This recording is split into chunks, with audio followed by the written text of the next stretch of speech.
Olá, o Direito Sem Fronteiras de hoje vai falar de um assunto que inspira bons debates, a maioridade penal.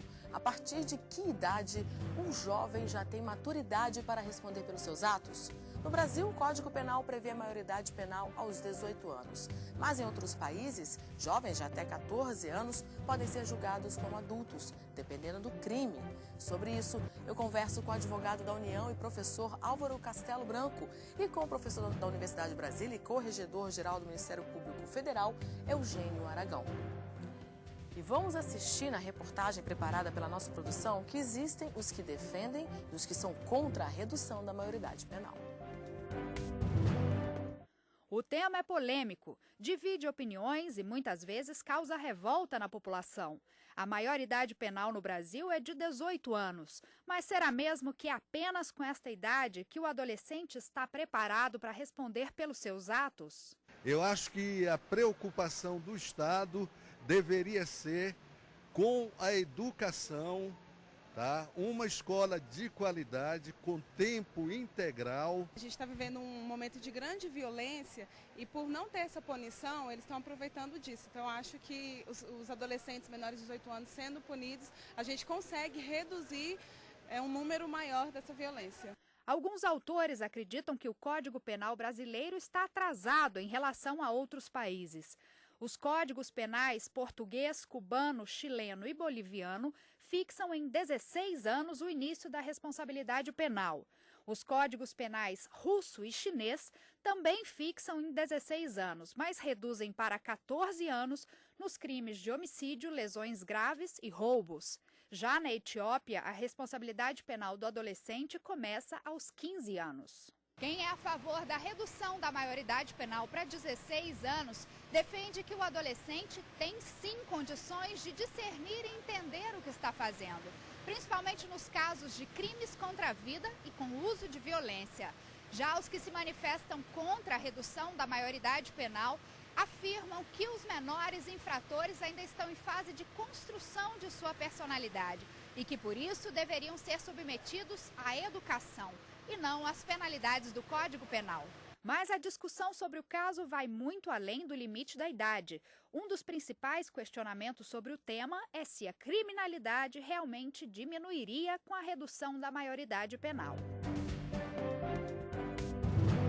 Bom, como a gente viu na reportagem, existem países com maioridade penal bem inferiores à que o Brasil pratica. 14 anos e na nossa conversa eu descobri até com a idade ainda inferior. Nesses países, deu certo essa redução? Tem um efeito positivo na redução da criminalidade entre jovens, professores? Olha, eu acho que essa discussão, para ela ser colocada de uma forma, vamos dizer, mais realista e mais prática, ela tem que levar em consideração o que se faz com o jovem, porque uma questão meramente, quer dizer, a questão do estabelecimento da idade é meramente nominal. Ou seja, se eu estabeleço a maioridade penal em 16, 18 ou 14 anos, isso em si, isso não diz muito a respeito do tratamento que a justiça dá ao jovem, né?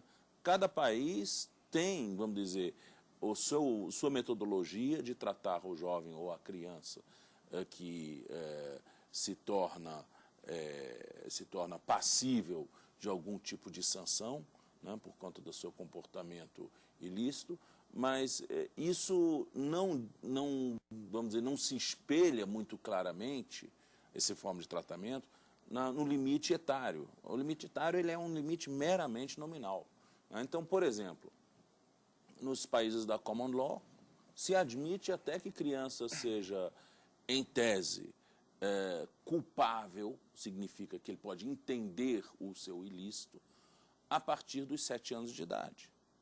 Mas isso vai depender claramente de uma análise psicológica, ou seja, é biopsicológico esse critério. E tem que ser feito caso a caso, tem que se fazer um parecer técnico para ver se ele realmente tem essa capacidade de entender o ilícito dele.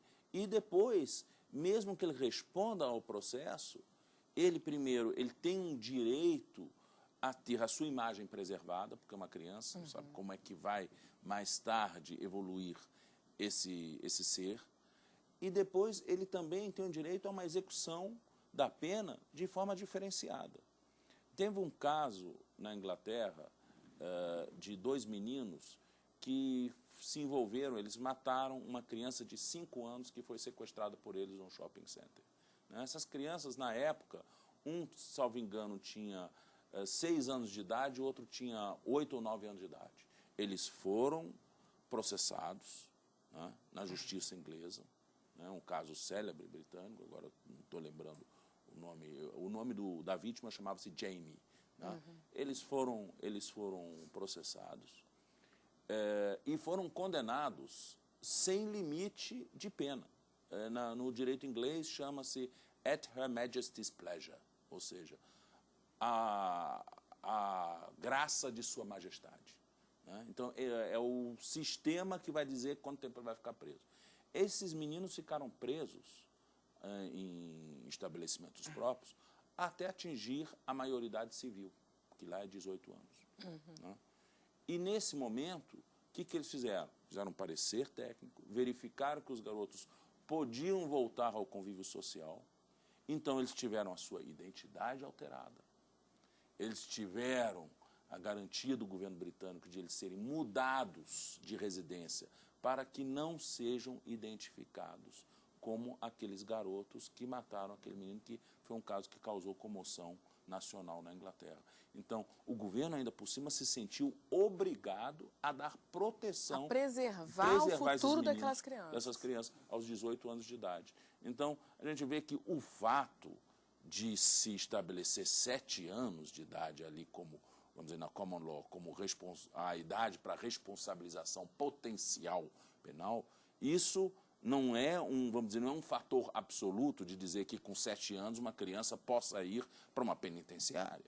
Não, ela vai ter um tratamento diferenciado e aí o resto é uma questão nominal, é uma questão apenas do nome que se dá, vamos dizer, a esse fenômeno da capacidade de uma pessoa ser inculpada, né, no sistema penal. Agora, olhando então para a realidade brasileira, uma redução da maioridade penal de 18 para 16, 15 anos, a gente tendo conhecimento, levando em consideração inúmeros casos de crimes cometidos de várias naturezas em que adolescentes estão presentes, seria uma solução ou não para coibir violência entre os jovens, professor Alves? Na verdade, eu acho que a discussão ela tem que ser um pouco mais madura, né? Porque muito se discute a redução da maioridade penal como uma forma de redução de criminalidade. Talvez não seja esse o viés adequado, porque a gente pode discutir aqui se uma pessoa aos 16 anos, aos 17 anos, ela tem ou não capacidade de entender o caráter ilícito do fato. Aí seria talvez uma discussão interessante, você trabalhar com critério biopsicológico. Mas, de qualquer forma, o que é vendido é que a redução da maioridade penal para um patamar menor seria uma forma de você reduzir a criminalidade que não vai ser em razão até do próprio sistema carcerário, da ineficácia do sistema de execução penal no Brasil. E ainda sob o ponto de vista do direito internacional, é importante trabalhar com 2 tratados, né? A gente tem uma convenção muito importante, que é a Convenção Internacional sobre o Direito das Crianças, de 1989, que é uma convenção de âmbito muito amplo, vários países aderiram, inclusive o Brasil. Inclusive, o próprio Estatuto da Criança e Adolescente talvez seja fruto da adesão do Brasil a essa convenção. E essa convenção é interessante porque ela estipula um limite etário para a criança, que seria 18 anos. Ela entende que toda pessoa, todo cidadão com menos de 18 anos deveria ser tratado como se fosse uma criança. Mas, apesar disso, essa convenção deixa em aberto para cada estado estipular, de acordo com a sua política criminal, o limite etário da inimputabilidade. E muitas vezes a gente fala que o Brasil estaria atrasado, né, na situação dos 18 anos, e aí você citou vários países, inclusive alguns países, né, que são países da Europa, o próprio Estados Unidos, países extremamente desenvolvidos do ponto de vista social, econômico, que têm idade realmente inferior à do Brasil, mas o outro tratado importante, que é o Tribunal Penal Internacional, que foi criado pelo Estatuto de Roma de 1998, não é o primeiro tribunal internacional da história, mas é o primeiro que foi criado para ter uma jurisdição permanente, de certa forma é fruto de um amadurecimento, de uma discussão muito grande da sociedade internacional, lá ficou estipulado que são inimputáveis perante o TPI aquelas pessoas que não tinham à época do fato 18 anos. Pois é, e aí quando se fala em TPI, nós nos remetemos a países onde existem guerras civis e que milícias são compostas por crianças, sim, de 7, 8 anos, que são recrutadas.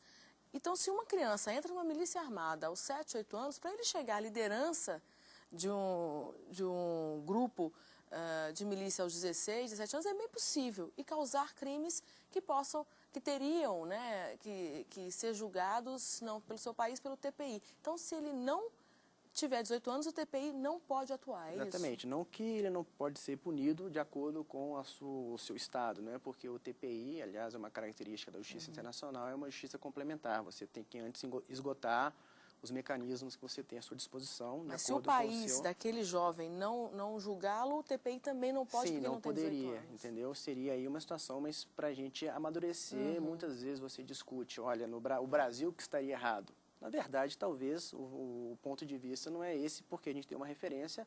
O TPI, por exemplo, quando se discutia as penas aplicáveis, se discutiu a pena de morte e acabou prevalecendo que a pena mais severa seria a pena de prisão perpétua.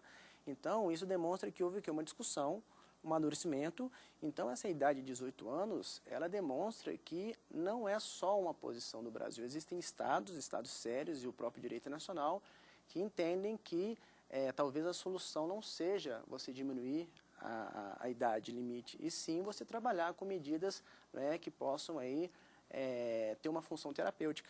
Talvez, se o Estatuto da Criança e Adolescente fosse cumprido à risca, como a própria Lei de Execução Penal, a gente não estaria aqui nem discutindo esse aspecto, né, de maioridade penal.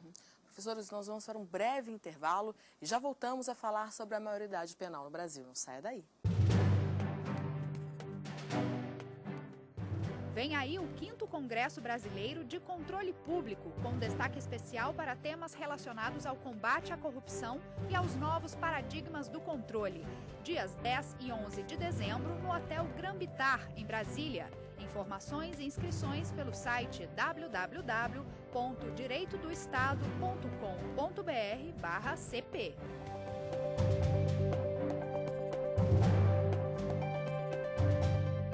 Direito Sem Fronteiras está de volta e estamos falando sobre a maioridade penal. Converso com o advogado da União e professor Álvaro Castelo Branco e com o professor da Universidade de Brasília e corregedor-geral do Ministério Público Federal, Eugênio Aragão. No primeiro bloco, terminamos falando do Estatuto da Criança e do Adolescente, que é um tema bastante polêmico. Existem várias críticas em relação a ele e aqueles defensores ferozes do Estatuto. Eu vou começar com um exemplo que eu vou fazer o papel de advogado diabo aqui. Muitos dizem que o Estatuto faz com que estimule o uso dos adolescentes por parte de criminosos adultos para fugir da responsabilidade do crime, já que os adolescentes vão, teoricamente, ficar um pouco tempo nos institutos de recuperação social de adolescentes e depois voltam para a rua. Essa é uma crítica verdadeira? Isso procede? O Estatuto acaba estimulando esse tipo de ação? Veja bem, o maior de idade que se utiliza de menores de crianças e adolescentes para a prática de crime, ele, além do crime que lhe é imputado, também é acusado de corrupção de menores, né, que é um crime adicional em colocar, vamos dizer, a criança ou adolescente na senda do crime. Infelizmente, a corrupção de menores é um crime mirim que hoje no Brasil não acrescenta muita coisa em termos de censura social, infelizmente. Isso é um problema do sistema penal como um todo. Agora, sem dúvida nenhuma, a criança, o adolescente, ele pode ser utilizado como meio de prática de crime por alguns para excluírem-se vamos dizer, da consequência da pena. Mas eu vejo isso como um fator muito marginal. Né? Eu não acho que é isso que vai fazer a diferença, isso que justifica em si a gente reduzir a idade da maioridade penal. Isso eu acho que é um discurso falacioso, né? Porque, na verdade, a criança ou adolescente que se mete no crime, sofre a estigmatização social de qualquer forma. Mesmo que ele fique só 2 anos numa instituição de ressocialização de medida socioeducativa, que é o máximo que o ECA permite, o fato é que o convívio dele, normalmente, para ele chegar ali, ele muito provavelmente voltará a situações parecidas. E muitas vezes nós sabemos que nas cidades brasileiras a violência chega a um ponto que essas crianças não têm uma vida longa. Né? Então, me parece que dizer que incluir criança no crime facilita a vida do criminoso, eu vejo isso daqui, vamos dizer, isso não é um argumento sério. Bom, e qual a avaliação dos senhores, então, em relação ao ECA, o Estatuto da Criança e do Adolescente? É o conjunto de leis eficientes para coibir a criminalidade entre os jovens? Mas, na verdade, a partir do momento que ele não é implementado, nós não temos nenhum parâmetro, né, de o que poderia ser melhorado. Se você pegar a lei de execução penal e ler ela de cabo a rabo, você vai perceber que nada daquilo ali é cumprido, né? Então, fazendo um parâmetro com o direito internacional, muitos desses países que você citou aí de legislação, na verdade, a imputabilidade penal, ela seria muito parecida com o Brasil, quando você fala de 14 anos, por exemplo. Alguns desses países entendem que de 14 a 16 anos a criança não é um criminoso, não pratica um crime, e seria uma situação muito parecida com o ato infracional e estaria sujeito, então, a uma medida de segurança, a uma medida socioeducativa ou educativa. E, na verdade, a grande preocupação é que a criança e o adolescente são pessoas ainda em formação, né? Então, é óbvio que você tem que ter um tratamento diferenciado, você tem que ter uma função muito mais terapêutica. Apesar de toda pena ela ter uma função terapêutica também, ela tem uma função de neutralização, mas ela também tem uma função de reeducação, principalmente para criança e adolescente. E, na verdade, esse não é um problema exclusivo do Brasil. Eu recentemente estava lendo um artigo que no Uruguai, um país vizinho nosso, essa discussão também ela está muito acesa e gera a mesma repercussão que aqui no Brasil. Se seria ou não uma forma de diminuição de criminalidade, se seria ou não uma forma de adequar a punição a uma pessoa que tem uma capacidade de discernimento. O que a gente tem que ter cuidado, que o professor Eugênio até estava conversando comigo antes, né, é que existem muitas situações de casuísmos, né? Então, já houve situações no mundo onde essa maioridade penal ela foi reduzida, mas em função de uma repercussão de um caso, em função de uma política de Estado, e isso acabou, né, gerando consequências bem piores do que o próprio limite etário. Então, na verdade, o que é preciso é uma discussão madura, uma discussão que, como nós estamos tendo aqui, uma discussão sincera, concreta, de que, na verdade, existem situações que têm que ser, talvez, melhor trabalhadas. O próprio Estatuto da Criança e do Adolescente talvez tenha que ter, se não for uma revisão, mas pelo menos que ele seja aplicado da forma que ele é previsto, entendeu? Então, é uma discussão muito mais profunda que tem que ser feita de maneira responsável. Bom, mas aplicando, então, o ECA, isso quer dizer que, pela letra da lei, a criança, aquele adolescente infrator, estaria recebendo a punição cabível, não estaria saindo impune aos olhos da sociedade. Mas existe uma lacuna, que é na hora de colocar essa lei em prática. Na opinião dos senhores, existe uma diferença entre a teoria e a prática do sistema carcerário e das instituições de reeducação desses adolescentes? Veja bem, esse é um problema geral do sistema repressivo brasileiro, né? É um sistema que, vamos dizer, é bem estruturado do ponto de vista normativo. Eu acho que a legislação de execução penal brasileira é boa, é de boa qualidade. O Estatuto da Criança e Adolescente tem sido elogiado até em foros internacionais como um documento exemplar para tratamento da infância. O problema são faltas de políticas públicas, né? Ou seja, os governos estaduais deixam de aplicar recursos necessários para que esta norma se torne realidade, né? Então, realmente, aí a gente passa a ter diversas distorções. O sistema nosso repressivo, ele é um sistema de exclusão social vamos dizer, desde o tratamento da criança, né? Na verdade, vamos dizer, não é que o nosso sistema penal não funcione. Nós temos que, em primeiro lugar, indagar para que ele tem sido criado. E, tradicionalmente, historicamente, o nosso sistema penal tem sido um instrumento de exclusão social, né? Nós sabemos que, vamos dizer, para esses cárceres imundos e sem mínima estrutura para tratar de adultos e quanto mais de crianças e adolescentes, vão normalmente os excluídos, aqueles que não têm acesso a uma defesa adequada, né? Aqueles que não têm, vamos dizer, recursos, né, para, vamos dizer, para contratarem um advogado bom, aqueles cujos pais não têm dinheiro para ir sequer visitar os seus filhos, né, quando eles estão encarcerados. Esses estão ao abandono, é um abandono social. Então, na verdade, vamos dizer, infelizmente, nossas instituições de cumprimento de pena, tanto para crianças quanto adolescentes, quanto para adultos, são lixeiras sociais, né? E a sociedade parece que, em grande parte, até dá legitimidade a esse tipo de omissão do governo, porque acha que não se deve gastar dinheiro com aqueles que são parte do lixo social, né? Então, me parece que esse é um problema de postura nossa, da sociedade brasileira e do governo brasileiro, e não uma questão nominal de dizer quando é que começa a imputabilidade penal e quando ela deixa de existir.